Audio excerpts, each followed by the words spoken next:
ये अनुभव की बात कहता हूं, इस क्षेत्र में प्रारब्ध अपना पूर्ण प्रभाव नहीं दिखा पाता। ये बड़े महापुरुषों के वचन है। कलह कलेश न व्यापे इठाए ठौर विश्व ते न्यारी, नागरी दासी जन्म जितायो बलिहारी बलिहारी। बड़े से बड़ा रोग अपना प्रभाव नहीं डाल सकता। ये प्रत्यक्ष देखी हुई बात है। एक माई के कैंसर हो गया, वो पूरा मवाद निकल रहा था, जहां बैठे आसपास दुर्गंध। डॉक्टर ने कहा 2 महीने में मृत हो जाएगी। उसने सब कुछ छोड़कर वृंदावन का आश्रय लिया कि मरना ही है तो वृंदावन में मरेंगे। और आज बैठे सत्संग सुन रही है। डॉक्टर ने कह दिया कैंसर है ही नहीं, खत्म हो गया। ऑपरेशन हुआ, पूरा वक्षा स्थल काटा गया, सब वो कीमो जो लगते हैं वो सब लगा। वो कह रही मैं तो मरने आई थी 2 महीना में, हमें लगता है 1.5-2 साल तो हो गए सत्संग सुनते। और वो कह रहे कि अब हमें लगता है अभी मरने वाली हूं ही नहीं। कलह कलेश न व्यापे ईठा ठौर विस्तते न्यारी। डॉक्टर ने हमको कहा था 2.5 साल या 5 साल बाबा तुम्हारी किडनी फेल हो गई है, बहुत 2.5 साल या बहुत कोई चमत्कार हो जाए तो 5 साल। और 18 और 20 तो बीच में, पक्का नहीं कह सकते कि 18 और ना पक्का कह सकते 20, क्योंकि तारीख याद नहीं है। लेकिन 18 और 20 के वर्ष तो हो गए। डॉक्टर साहब हैं पता नहीं इस भूमंडल पर कि नहीं, लेकिन प्रेमानंद हैं अभी, गरज रहे नहीं। क्यों गरज रहे? क्योंकि प्यारी जो बरस रही है, इसलिए हम गरज रहे हैं। परसत पुलिन सुलिन गिरा करसत चित सुर घोर, हर्षत हित नित नवल रस बरसत जुगल किशोर। बरसत जुगल किशोर तो हम भींज रहे हैं, उसी बरसा में हम गरज रहे हैं। सच्ची मानिए, कलह कलेश न व्यापे ठाए ठौर विश्व ते न्यारी, नागरी दासी जन्म जितायो बलिहारी बलिहारी। हमारी सब ही बात सुधारी, कृपा करी श्री कुंज विहारी। अरु श्री कुंज विहारी पक्की मानिए, जीत गए जीत गए। लाडली लाल ने जिता दिया। यहां कितना भी भयंकर दुख आवे, घबराना नहीं, बस भागना नहीं, यही खास बात है। भागना नहीं। हमने देखा एक दृश्य ऐसा देखा जिसमें कोई उपाय नहीं था। एक साधक आया, वैराग्य लिया, जे भी वैराग्य लिया तो उसके शरीर में ऐसा भयानक रोग हुआ कि बस खून ही खून। और वो गुदाद्वार वाला रोग नहीं कि वो खूनी बवासीर नहीं, वो कोई आंख का ऐसा सिस्टम, जब सौंध जाए खून, आंखें धस गई, शरीर कृश हो गया। बस ये कि अब गया तब गया। अब ये घबराहट हो गई कि नया नया भी भगवान के मार्ग यही है, जे भी कदम रखोगे हो सकता है एकदम प्रबल प्रतिकूलता या भारी अनुकूलता, दोनों में नहीं रुकना। उनके माता पिता है तो हमका ले जाओ, इनको किसी तरह ठीक करो। अब भाई यहां तो वृंदावन में ऐसी। उस साधक ने कहा नहीं, मैंने वृंदावन का अखंड वास स्वीकार किया है, मृत्यु का वरण किया। नया बच्चा, महाराज जी आप भी कहें तो भी मैं नहीं जाऊंगा, क्योंकि आपने सत्संग में कहा है अखंड वृंदावन वास का नियम, तो मैंने वो ले लिया, अब नहीं जाना, आप भी कहें तो। कहा भाई फिर ठाकुर जी श्री जी जो रचे होंगी वही होगा। बिना किसी औषधि के चकाचक श्री जी की सेवा में खूब दौड़ भाग, और सबसे ज्यादा नाच वही नाचता है। समझ गए हो गया? पूरा दिन रात सेवा में तत्पर, बिना किसी औषधि। कर तुम अकर तुम अन्यथा कर तुम सर्व समर्था सा ईश्वर। कलह कलेश न व्यापे ठा ठौर विश्व ते नारी। बात पक्की समझ लो। ऐसी स्थिति, चलना मुश्किल। ये जो बैठे हैं संत भगवान, चलना मुश्किल, राड पड़ी, ये वो। कई वर्ष पहले कह रहे थे, अब जाने का नंबर है, वो बैठ के सत्संग सुन रहे हैं। कलह कलेश न व्यापे ठा ठौर विश्व ते। एक की बात नहीं, सैकड़ों उदाहरण है। आपके ऊपर भय आएगा पर डरना नहीं, वो भय अभय बन जाएगा, आपके दुख मिटाने वाला। पर डर जाते हैं और बाहर भाग जाते हैं, फिर धोखा हो जाता है। डर जाते हैं, कुछ लोग डर जाते हैं, जिनको सत्संग नहीं मिला डर जाते हैं। अब कौन तुम्हारी सेवा करेगा, चलो ना वृंदावन से, बहू बेटा लड़का सब खूब आराम से जिंदगी व्यतीत होगी। आराम से जिंदगी व्यतीत होगी बहू बेटा के बीच में, अरे आराम से जिंदगी व्यतीत होगी ललिता विशाखा के बीच में। आओ श्री जी, आपको अगर सेवा करानी तो करो आकर, नहीं तो मैं तड़प तड़प कर राधा राधा बोल के मरूंगा, किसी और की आस नहीं करूंगा। तो पक्का सहचरी रूप में तो नहीं आएंगे आपके सामने, लेकिन विविध रूप रखकर सेवा शुरू ना हो जाए तो मुझे बताना। और अगर अंदर दृष्टि में निष्ठा है तो सहचरी रूप भी आ जाएंगी। प्रियाजू की सखियां मिलती तब श्री जी का साक्षात्कार होता है, पहले सखियां बाद में श्री जी का दर्शन। ऐसे नहीं होता, स्त्री पुरुष भाव से श्री जी का दर्शन नहीं होता, भाव देह से श्री जी का साक्षात्कार होता है। ये लोग जो कहते हैं ना ये हमें राधा रानी मिल गई तो हम प्रणाम करते हैं, भैया जिसको श्री जी मिल जाए बड़े भाग्य के बाद। फिर जब वार्ता होती है तो खोखलापन देख के लगता काहे को झूठे कह रहे हो, सच्चाई से लगो तो श्री जी मिल जाएंगी। एक बार हित धाम में थे तो 10-15 लोग पीछे और एक सखी जी थी, बाल मतलब फूलों के गुथे सब। तो हमारे पास पहले सूचना आई कि श्री जी का साक्षात्कार किए हुए एक जन आ रहे हैं। तो अच्छा है, अहोभाग्य, आसन लगाया। सब 10-15 लोग जो थे वो मतलब एकदम महाराज जी ऐसा ऐसा इनको श्री जी ने साक्षात्कार किया। तो आप कैसे जानते हो, आप थे वहां? बोले नहीं, इन्होंने बताया इनको श्री जी का। हम कहा आओ बच्चा बैठो बैठो, आपकी चरण वंदना, जैसे भी सही आप हमारी श्री जी से अपनापन करते। दृष्टि एक होती है अपनी, अलग अलग कैमरा होता है। मान लो कैमरा ऑफ है ऐसे है तो बात अलग है, कैमरा ऑन है तो आपकी फोटो खींच जाएगी।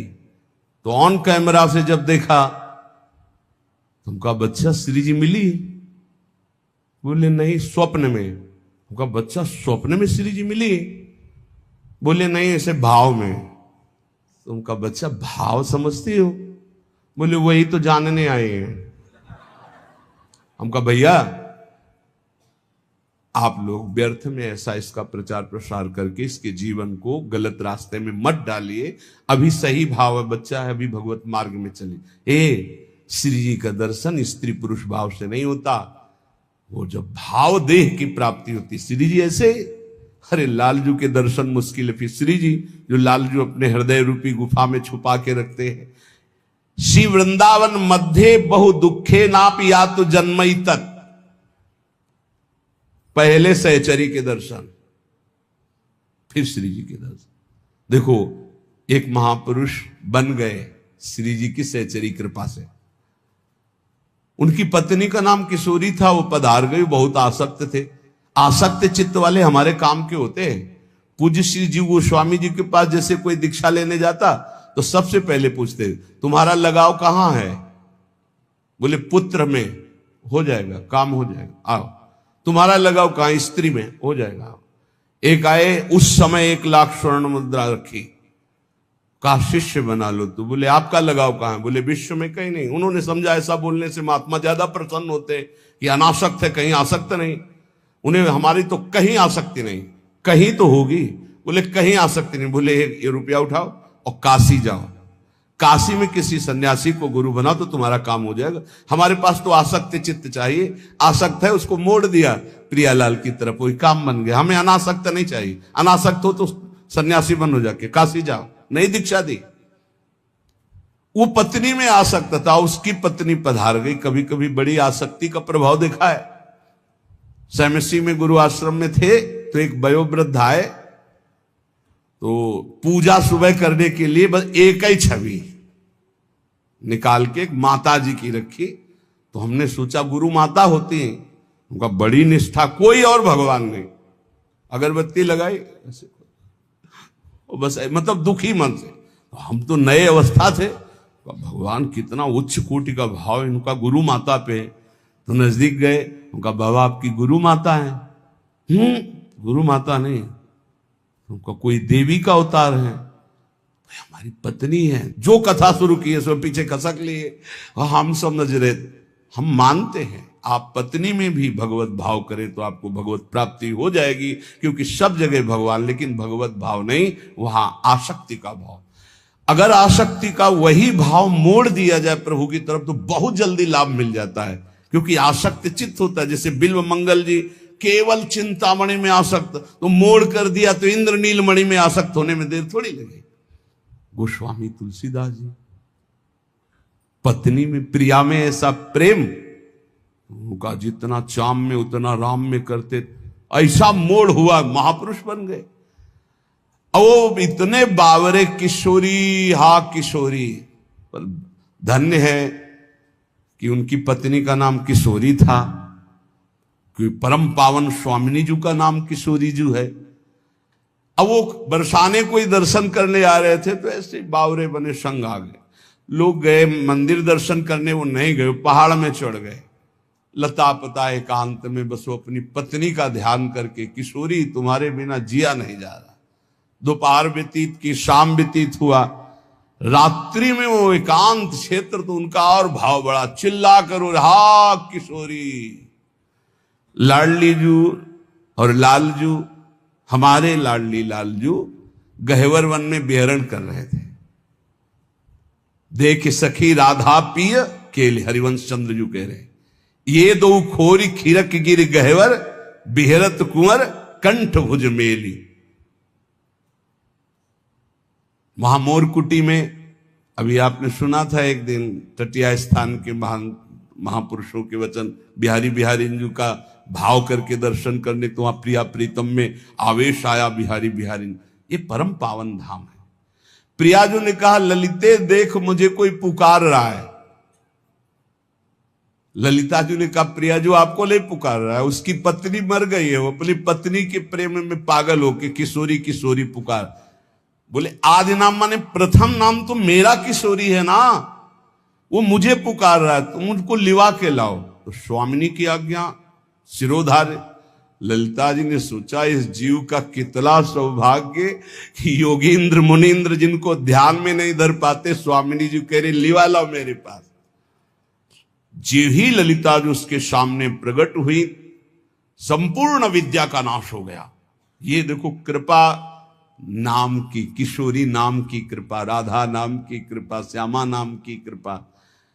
जे ही महान सामर्थ्यशाली ललिता जी प्रेम बपू प्रकाशित हुई सामने, जेव ललिता जी को दे, खत्म अविद्या, खत्म स्त्री की आसक्ति खत्म। उसने कहा चल तेरे को हमारी स्वामिनी बुला रही। यंत्रवत जेव ही स्वामिनी जी को देखा, उस उच्च कोटि की धारणा प्रकट हुई जो रसिकों की धारणा होती है। तत्काल भाव की प्राप्ति हुई, तत्काल देह भाव छूटा और सहचरी भाव की प्राप्ति। वो बहुत बड़े महान संत बनकर इस धराधाम को पावन किया। श्री अली किशोरी जो, अली किशोरी जो नाम के महाभागवत श्री जी का बड़ा पावन यश गान किया। हमारी स्वामिनी जी का है ब्रज 84 कोश वृंदावन बरसाना। अगर कहीं यहाँ की रज में तुम्हें कुछ ही दिन वास करने को मिले और आप नाम जप कर रहे हो तो धन्यवाद।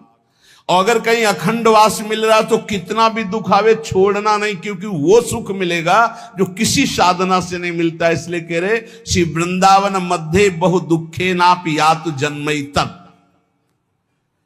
मैं इस वृंदावन में ये जन्म भारी दुख में, अगर हमारी परिस्थिति रहे तो भी बिताऊंगा। 50 को देखते हैं पूरे भाल पर तिलक लगा हुआ है और रिक्शा चला रहे हैं, कोई कुछ कर रहा है, कोई और धाम वास कर रहे हैं, अपने लड़के बच्चे को पालन पोषण कर रहे हैं और नाम जप कर रहे हैं प्रियाजू के धाम का। जीवन धन्य है भाई। भले तुम पोछा लगा कर यहां ब्रजवासियों के घर में उधर पोषण करते हो तो तुम बहुत बड़े महात्मा के समान हो, क्योंकि यह धाम वास कर रहे हो, प्रियाजू का यश सुन रहे हो। लोकोत्तर सुख संपत्त्यापिन चान्यत्र में निमिषा। प्रार्थना है यहां के किसी जन को लुभायमान करके मत ले जाना, नहीं तो अपराध लगेगा। मान लो कोई ऐसा, चल हमारे यहाँ घर में पोछा लगाना, तुझे सब खान पान सामान, कभी ऐसा मत करना।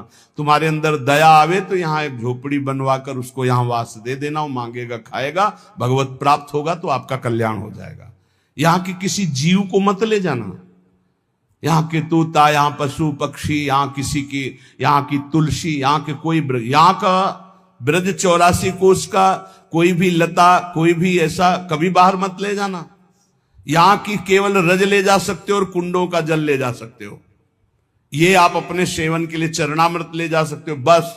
कभी गिरिराज जी को मत ले जाना कि गिरिराज जी की शिला उठाई हम घर में अभिषेक को पूजन करें। ब्रज 84 को उसके बाहर नहीं, भारी अपराध बन जाएगा।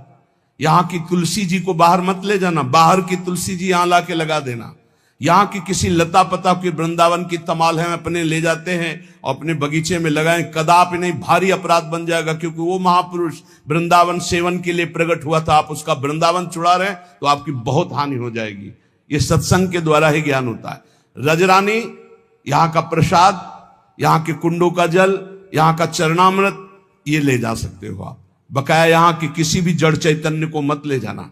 ये सब प्रियालाल के निज जन है, नहीं तो आपका अपराध बन जाएगा कि चलो भाई वृंदावन आए, एक तुलसी का वृक्ष ले चलते हैं, अपने यहाँ लता लगा लेंगे। नहीं नहीं नहीं, बाहर से ले आओ, यहाँ आरोपित करो, यहाँ लगा दो, तो परम पावन वृंदावन वास करा दिया तुलसी जी का। लेकिन यहां से कभी बाहर मत ले जाना। यहाँ कोई पशु पक्षी के बच्चे को देखा, चलो हम ले चलते पालन करते, नहीं नहीं, यहां दुख में जीवन व्यतीत करने पर भी उसे प्रियालाल की प्राप्ति होती है। तो वृंदावन में वास करने से क्या मिलेगा? बोले कर तल कलित कपोलो गल दस्तुर्लोचना कृष्ण कृष्णेति बिलपन रहस्य कदा श्याम वृंदारण्ये त्यकिंचनो धन्य। हथेली पर कपोल रख के अश्रु प्रवाह करते हुए हा कृष्णा कृष्ण, हा श्यामा श्याम कहकर जोर जोर से किसी लता के नीचे बैठकर रो रहा है। अति दीन भाव होकर के जो रो रहा है, वो सारे जगत को पावन करने की सामर्थ्य रखने वाला, वो कृतार्थ स्वयं हो गया और औरों को कृतार्थ करता है। जो प्रियालाल के लिए ऐसे चिंतन करते हुए अशुभ प्रवाह का हा श्यामा श्याम, हा कृष्णा कृष्ण, हा राधे श्याम, ऐसे रो रहा है। मानापमान कोटि भी रक्षुभितात्मा समस्त निरपेक्षा वृंदावन भुवि राधा नागर माराधे कदा मुदिता। करोड़ करोड़ बार अपमान हो तो भी क्षुभित ना होना, वृंदावन मत छोड़ना। यहाँ के लोग तो बहुत कड़ुआ बोलते हैं, यहाँ के लोग बहुत ऐसा, और चल दिए। नहीं नहीं, बहुत घाटा हो जाएगा। कांटे में ही फूल खिलता है गुलाब का, आसपास कांटों से बचा के फूल को ग्रहण करो। यहां बाढ़ लगी हुई है ऐसी, जल्दी प्रिया प्रीतम में आसक्ति नहीं होने पाएगी। बाहरी ऐसे कटुवचन, बाहरी ऐसा व्यवहार, बिल्कुल क्षुभित मत होना। कल एक संत भगवान आए थे, चर्चा हुई, तो उन्होंने कहा विक्षेप सहा नहीं जाता। तुमका पिटाई हुई कभी? बोले अभी नहीं। अभी तो कुमार के हाथ ही नहीं लगे, 2-4 बार पिटते तब बात समझ में आती। अभी पिटे तो हो नहीं, पिटे बिना जो पिट गया वो हिट हो गया, पक्का समझा। यहां जो जितना पिटा वो उतने यशस्वी होगा, ध्यान रखना। सहन करना। विक्षेप क्या चीज होती है? क्या चीज विक्षेप होती है? तुम्हारी मानी हुई अनुकूलता के प्रतिकूल भाव को विक्षेप कहते हैं। हमारी कोई अनुकूलता नहीं, जो ही प्यारो करे सोई मोई भाव, तो विक्षेप नाम की चीज नहीं। हे, जब 2-4 थप्पड़ लात जूता लगे, इसके बाद को बड़ी कृपा, तब समझ में आएगी कि साधना ठीक चल रही। मार थप्पड़ याद, ये लात जूता चला, और इसके बाद जब एकांत हुए तो आपका हृदय शीतल हुआ। जय हो बिहारी जी की, जय हो राधा वल्लभ लाल की। बड़ी कृपा की प्रभु, कोई बहुत बुरा प्रारब्ध था, निपटा दिया नाथ, बड़े कृपाल हो। ऐसा चिंतन आवे तब माना जाएगा आपकी साधना। बोले मानापमान कोटि भी, करोड़ों प्रकार से तुम्हारा अपमान हो तो भी क्षुभित नहीं होना, और करोड़ों लोग मान करें तो हर्षित नहीं होना। नहीं होगा, ये नहीं होगा। यदि वृंदावन का आश्रय लिए हो, रसिकों का संग करते हो, प्रियालाल में थोड़ा भी नाम जपने का भाव है तो सामर्थ्य आने लगेगी। ये बहुत ऊंचाई में बैठ गए हो, अपने तो सबसे मिलते हैं ना, पता चलता है 50-50 वर्ष हो गए, अभी साधना का स्वरूप नहीं जाना। प्रभु अभी चित्त का समाधान नहीं हुआ, भगवत प्राप्ति तो बात जाने दो। और सत्संग सही मिल जाए तो बच्चे बच्चे में चित्त का समाधान हो गया। बच्चे बच्चे में, जो 50-50 वर्ष साधना में नहीं, वो एक बच्चा आपको बता सकता है कि आपका साधन क्या है, आपका साधन क्या है, आपका साध्य क्या है। बस एक ही ठसक से निकलेगी, हमारी महारानी श्री राधा रानी, हमारी महारानी श्री। पक्का समझो ये जो तुम्हें मिला है ना, ये वृंदावन रज रानी और रसिक जनों की अपार कृपा से मिला है। ये सब साधनों का सार है। मानापमान कोटि भी क्षुभितात्मा समस्त निरपेक्षा। कभी भी क्षुभित ना होना तुम्हारा मान अपमान हो। मान में क्षोभ हर्ष होता है, खूब मान हो रहा है तो हर्ष होता है, वो डरेगा अपमान से। ये डर हटा दो, मान को स्वीकार न करो तो अपमान का डर नहीं होगा। बहुत बड़ा डर होता सम्माननीय पुरुष को निंदा का। जो मान को ग्रहण करता अपमान से भयभीत होता है। जो मान अपमान को धूल समझता है वही भगवान के मार्ग का पथिक होता है। न मान में हर्ष न अपमान में शोक। लेकिन बातें बनाना, प्रवचन करना सरल है, जब अपमान होगा तब छाती में ऐसी कोई मशीन नहीं है कि नाप के दिखा दिया जाए। नहीं, उस समय देखो क्या उथल पुथल होता है। वही मुझे प्राण प्रिय है जो ना किसी को उद्वेग देता है, ना किसी के उद्वेग देने पर उद्वेगित होता है। वो महान भागवत है। देखो कसौटी में कसो, दंडवत प्रणाम यश वाह वाह जय हो, कैसा लगता है? पाखंडी नाटक करता है, फिर कैसा लगता है? अगर दोनों में अंदर ठीक एक ही, बिल्कुल एक ही जगह सुई है, राधा राधा राधा, तो करेक्ट है। और अगर सुई हिली डुली तनिक भी, तो इसका मतलब मानापमान का प्रभाव पड़ता है। मानापमान का जब तक प्रभाव पड़ेगा तब तक आपकी स्थिति अध्यात्म में ठीक मानी नहीं जाएगी। निर्माण अमोहा जित संग दोषा अध्यात्म नित्या विनिवृत्त कामा द्वंद्वैर विमुक्ता सुख दुख संगई। बोले वो तो लगता है विक्षेप जब होता है तो बुरा लगता है। किसको? किसको बुरा लगता है? किस बात के साधक हो, किसको बुरा लग रहा है? बोले मन को। तो तुम मन हो क्या? साक्षी क्यों नहीं बने उस समय जब आपका सम्मान हो रहा था? हर्षित हो गए, अब भोगो अपमान का फल बुरा। अब आपके अंदर द्वेष आएगा, आपके अंदर बुरा भाव आएगा। सम्मान को नहीं भोगोगे तो लिख लो, अपमान बुरा नहीं लगेगा। राग आपका कहीं नहीं होगा तो द्वेष आपको कभी दुख प्रदान नहीं कर सकता। किसी सुख में सुखी नहीं हुए तो कोई दुख आपको दुख दे ही नहीं सकता। वही प्रसन्नता और आनंद को प्राप्त होता है जो सुख दुख समय कृत्वा, जो सुख दुख में समान भाव रखता है। समस्त निरपेक्षा, किसी भी व्यक्ति वस्तु स्थान की अपेक्षा मत रखो। इतने तो बनी जाओ यार, कोई अपेक्षा नहीं। मेरी प्यारी जो मेरे गुरुजी मुझे जैसे रखेंगे मैं वैसे रहूंगा। बिल्कुल किंचन मात्र भी अपेक्षा नहीं। एक इष्टाकार वृत्ति के सिवा हमारा किसी भी से अपेक्षा नहीं रहनी चाहिए। और अपेक्षा रखना ही बहुत बड़ी हानि है। जिंदगी में कभी कोई भगत नहीं बनना चाहिए अपना। पूरे विश्व में एक भी भगत अपना नहीं बनना चाहिए। सब श्यामा श्याम के भगत बने। आप श्यामा श्याम के, सब श्यामा श्याम के। अपने अंदर ये नहीं आना चाहिए कि मेरा कोई है, मेरे तो श्यामा श्याम दूसरो न कोई। यही निरपेक्षता का स्वरूप है। और ऐसे ही संतों की भगवान चरण रज लेने के लिए कहते हैं निरपेक्षम मुनिम। पहला है निरपेक्ष, तो समस्त निरपेक्षा, किसी की अपेक्षा नहीं। वृंदावन भुवि राधा नागर माराधये कदा मुदिता। श्री वृंदावन में आनंदित होकर, चाहे मेरा अपमान हो या मान हो, मैं राधा नागर श्री श्यामा श्याम की आराधना में तन्मय रहूंगा।